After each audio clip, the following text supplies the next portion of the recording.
Sa mga nagtitipid dyan, kung gusto nyo makatipid sa ilaw, tulad nito, LED.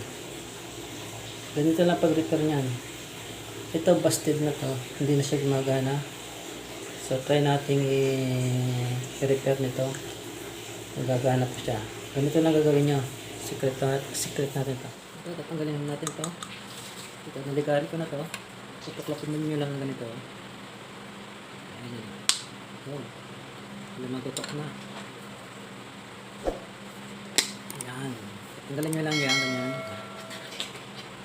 Kita nyo yan, yung mga pundi, oh.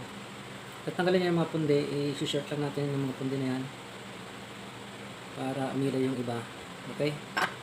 So, try natin i-short po mga ito. Tatanggalin muna natin yung bulb.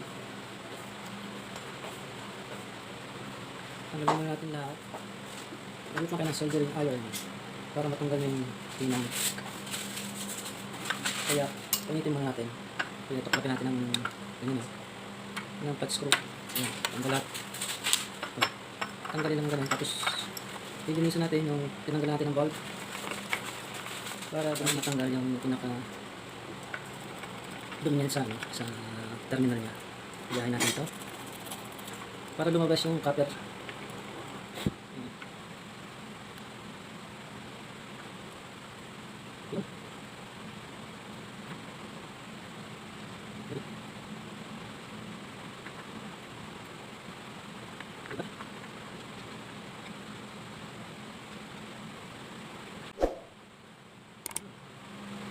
Alright. Testingin natin. Yan. Nahinog natin lahat. Okay. Testingin natin ngayon kung gagana. Yan. Nahinog na natin. Yung apat na lead. Apat na bulb. Ating tetestingin na. Okay. Tetestingin natin kung gagana siya. Gawin natin ang nailagay natin doon. Ayun o. Gumana siya. So, nakatipid tayo ng magkano rin to, 200 plus. Ayan, gumana siya. Oh. Pwede.